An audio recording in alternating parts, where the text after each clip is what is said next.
Hello and welcome to another episode of Gaming at the Round Table with Crystal, Maverick, and myself, Jojo. And I'm going to hand it off real quick to the other quarterback of the team, aka the one sitting there saying nothing. Maverick. What? Maverick. You didn't even read the title, bro. If I said that title, I'd mess it up. Well, mess it up. We've got an editor. Oh my goodness. Anyways, so as of recently, there's been some drama with some devs, and specifically the one account that I think we're mostly thinking about is Marvel Rivals.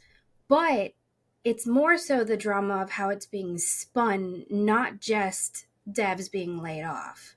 So, do you guys know anything about it? Yeah. Thoughts? What's up? I'm going to touch on just technical numbers first as far as turnover rates and things like that inside of the tech industry compared to dev/gaming, because I think it's relevant to kind of the topic and why people kind of look at it like, why does this happen so much?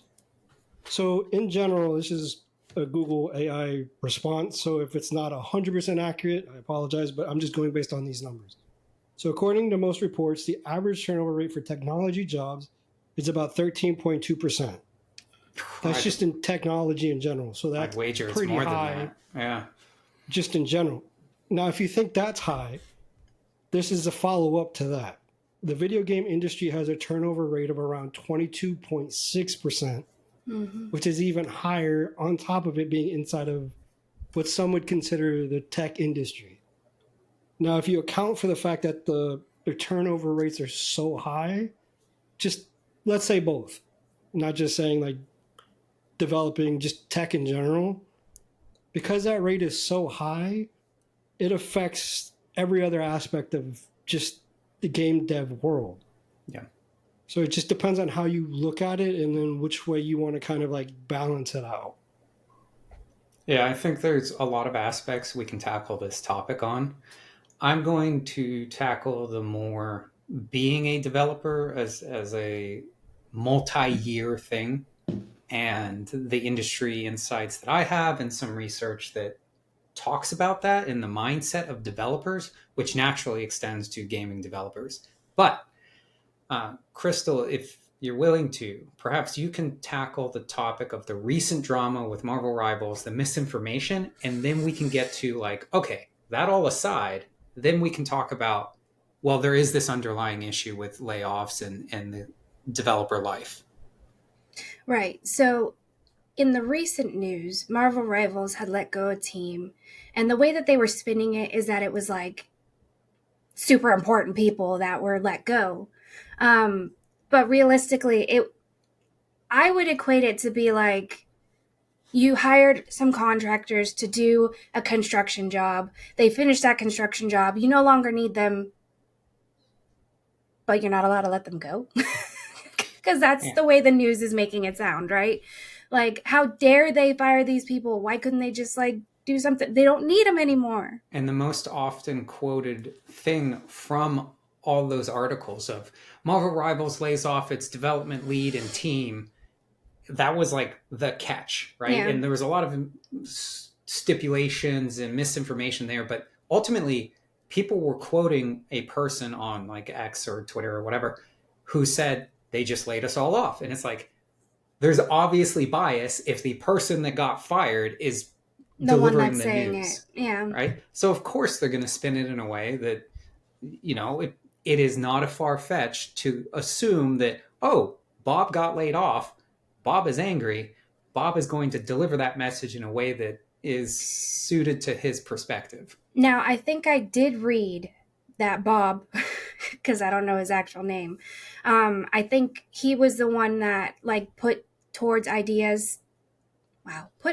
towards the game that was actually a really big thing.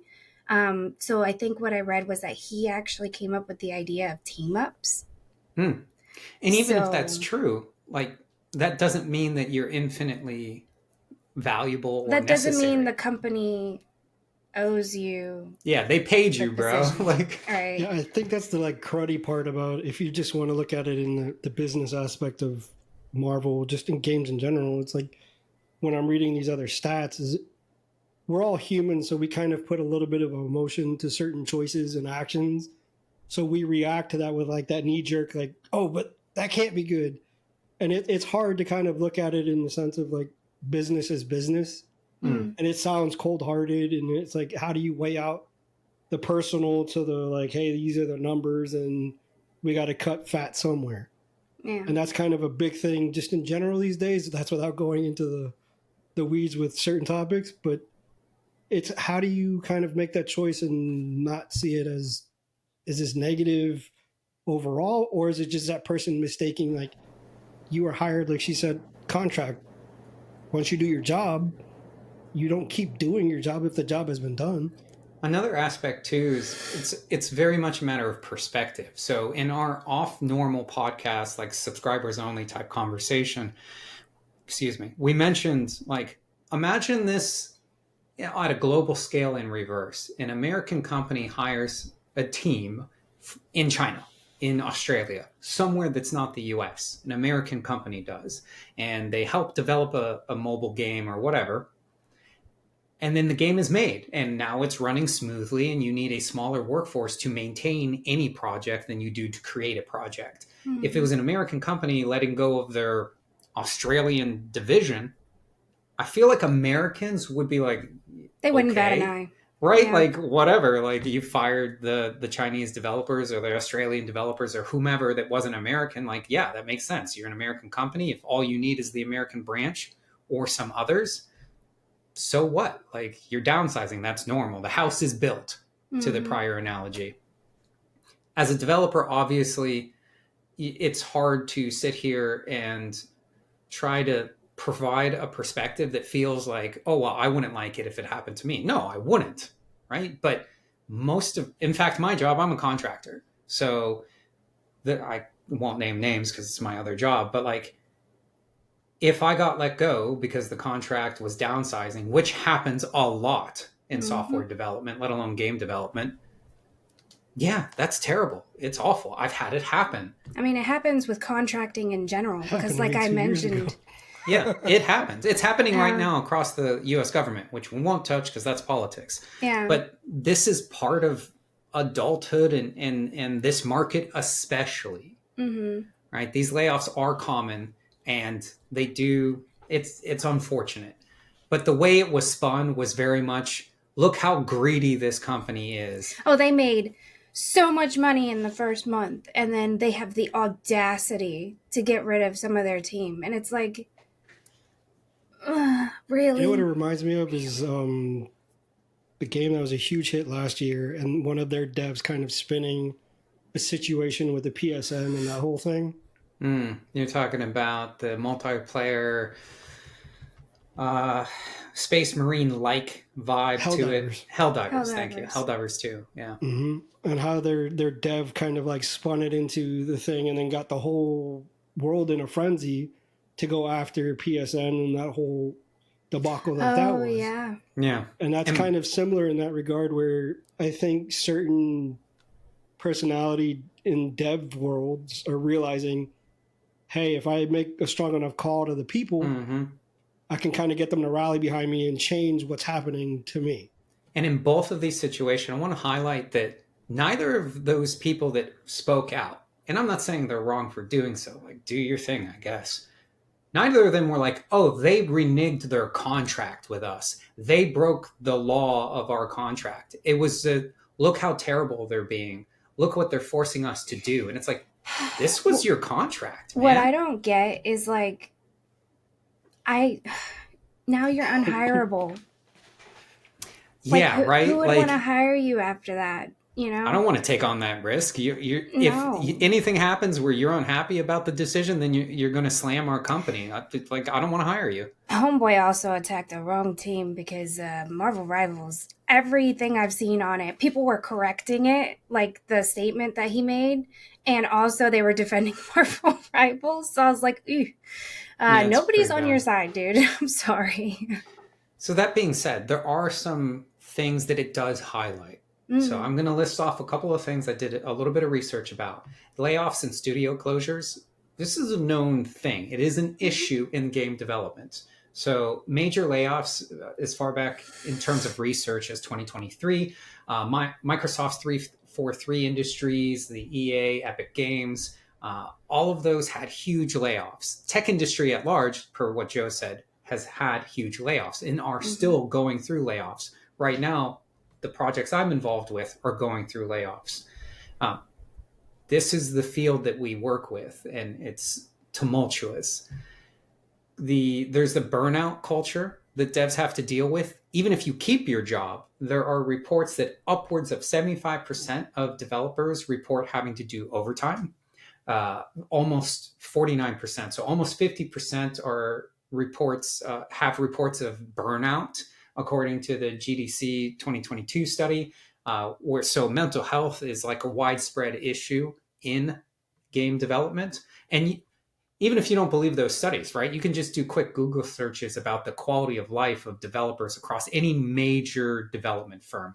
Blizzard rings a bell. There was huge drama there years ago, probably still is. Job insecurity, over 50% of devs work short-term contracts. And that's obviously... That's the big hook in what we're talking about. Yeah. Yeah. And there's a huge pressure for productivity and timelines, which is true across software development, especially games. The later you wait to get a game out the door, the more likely it is that the market's not there anymore. So, of course, there's this huge push to get everything done, and it causes problems. The 60% of devs report a poor work-life balance in the gaming industry. Again, according to specific studies. Obviously, I didn't go out and ask every dev in the world. And then there's diversity challenges, which is probably its own podcast topic, but one of the ones that's common, that is easily Googleable, is that many women, and the reports I found were roughly 40% of women that are polled report that they experience marginalization and burnout in the game industry. And you can tell without even doing your research. Just go hop on an online game and mention you're a woman, right? Like, oh my gosh. Don't even get me started on that. I don't. I specifically mute myself because I cannot talk on games as a woman. Otherwise, I'm told to get in the kitchen. So, right. And interestingly enough, speaking of Marvel Rivals and women and stuff like that, I do want to call out that more than one, but one I can recall off the top of my head is that the world number one ranked in season 1, mind you, there's only 2 seasons so far for Marvel Rivals. The world number one in the first ranks for season 1 of, what's the character? It's a healer. Mantis was a woman, and she's got a great YouTube channel. If I remembered her name right now, I would call it out so people could go check her out. But women are not by default poor gamers. In fact, many of them are some of the best in the world. Likewise, women in any industry, but tech especially, it's not like you have to have physical superiority to be a coder, right? Very valuable people. And unfortunately, we're still facing some of these 1950s mindsets, and a lot of it is just 13-year-olds being 13-year-olds, but we're also talking about the workforce. So these are not 13-year-olds, these are adults that just cannot get over the mental hurdle of competition. And it's the natural instinct to be an us versus them thing. And I think as the companies that hire people, they actually gain from this, right? They gain from the poor reception of bigotry, because it means that they can underpay whatever group is in question, and that group is more statistically likely to accept that underpayment because they're already facing issues and they need to accept what they can get. And that again is like its own topic we could dive into. What I wanted to highlight is that the gaming industry at large is known for having a very poor, a not healthy functioning work relationship with its developers. Yeah, and that is an issue. I remember looking up what are some of the reasons, why are they getting laid off? And it was like reorganization of assets or whatever. And I was like, okay, whatever. Obviously they're downsizing to make more money, to profit. But one of the ones that doesn't surprise me, and we've talked about many times, is AI. AI is taking over. So it keeps getting worse, and we'll see where that goes. And speaking of AI, something else we wanted to touch on a little bit on for this stuff is the VAs that have been on strike since Voice July actors, for anyone of that doesn't last know. year. Yeah, Yeah. voice actors. So we're going on almost a year at this point. I mean, not I'm quite. pretty sure it's close to a year, if not more. Yeah, in July of this year will be a year of voice actors being on strike. And I mean, it's affecting big name games, right? Like, off the top of my head, one that I know that I play is Genshin Impact. For the last, I don't know, 3 or 4 or 5 patches, we just don't have half the voice actors in the game that were originally hired because they're on strike due to the AI that they just won't budge on. So, I don't know. All of the gaming industry is kind of hurting right now.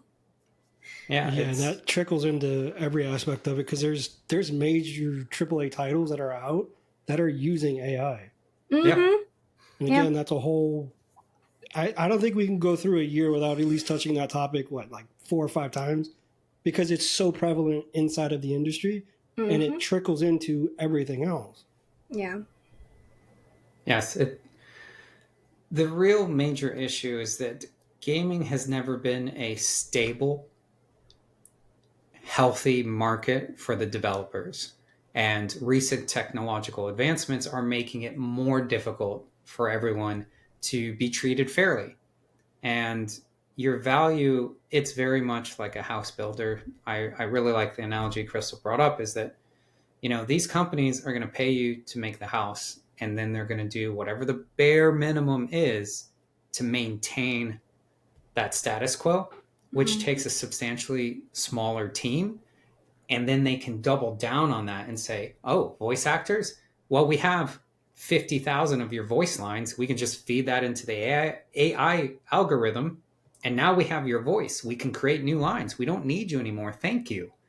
And so artistry in general, and I'm sure it's not exclusive to voice actors. I'm sure it's with people that make music for video games, people that make art for video games. And this is outside of it's licensing gaming in general that right. Like you run into that because even myself as a photographer, you have to like pitch yourself and argue how long someone has a licensing rights to like photos. So you can say like, hey, you have a 2-year license to this photo, even if I'm working with a major brand. So I have to say like, hey, you got a 1, maybe 2-year license, but you can't have it in perpetuity is their favorite word in a lot of these realms.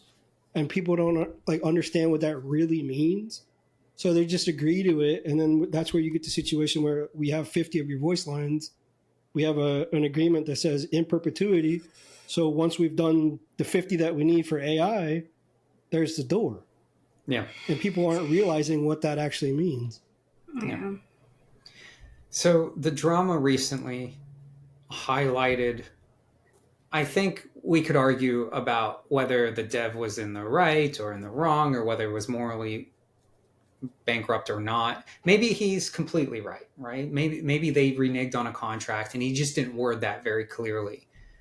It doesn't change the notion that I think that the bigger picture here is that the game development industry is in a really good spot as far as the products the consumers are getting, and in a really unhealthy spot for the development teams. Everyone from VAs to artists to the developers themselves. Which kills me because they wouldn't have the game if it wasn't for the developers. Right. And that's the plea to humanity that is made when they lose their jobs. I think we could talk a tiny bit about how does that get combated? How do we move forward as an industry to where we can maintain healthy, valuable relationships in 2 ways, right? You still need to provide value. You can't just be like, pay me because you should, right? There needs to be a common ground. I'll take the legal route first just because my mind's already there. I think if you have less people, I'll use the word gatekeeping, and teaching newer developers and sharing the general knowledge of this is how the business works, I think it prevents a lot of people walking into incidental like traps. Yeah. Where they think I need a job so bad, and then end up agreeing to do it anyways. And then a year, 2 years down the line, they turn around and they're on whatever social media saying, like, my company's letting me go and it's not fair. Just because of a lack of knowledge. Yeah. Right. And again, it's with the understanding that this is a business. It's not always going to seem fair. And I'm playing the devil's advocate to this whole argument for once.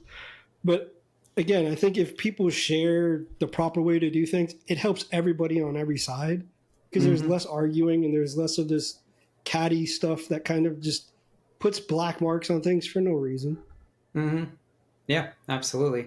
I made a similar argument I constantly do with coworkers that I know are in the same tier as I am. I'm like, you guys, if it comes up and they're like, well, I don't want to get too personal, would you mind talking about like salary? I'm like, yeah, sure. You can know exactly how much I make if you're working in the same field, right? Because every time we do that, every time we share that knowledge, first of all, we're federally protected currently to do so. So your boss cannot tell you you're not allowed to discuss your salary. Go look up a lawyer, right? The more information you share, the more you're going to arm the fellow person. And if they're not making as much as you, like, it's not a competition, right? And if they are making as much as you, good. That means you guys are getting your value, right? But if I speak to someone, and I've had this happen, hired the same time as I at a certain company, did the same training, had the same type of schooling for the job, all this other stuff in tech. And they were making multipliers in terms of like, they were making like, not multipliers, like 40% less than me, because they didn't feel like they could ask for what they were worth. And I was trying to tell them, right? Like, you need to ask for what you're worth, right? For you. And just to be super clear, this helps me too, because for every person that's underpaid, I'm more likely to get underpaid in the future.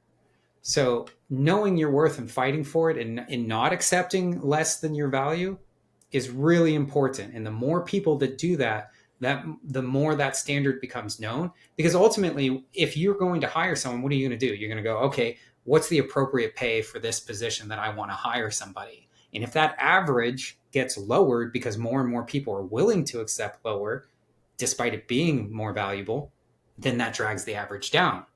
So I'm not saying overinflate yourselves, right? But you need to know your worth. So contract is important per what Joe was saying, but like having that acknowledgement to the self, you are valuable, you are skilled.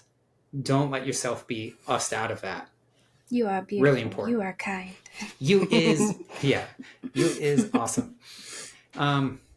We're getting a little bit further from the topic here, but I do think that the industry has been unhealthy for a long time. It has gotten better in some ways, stagnated in others.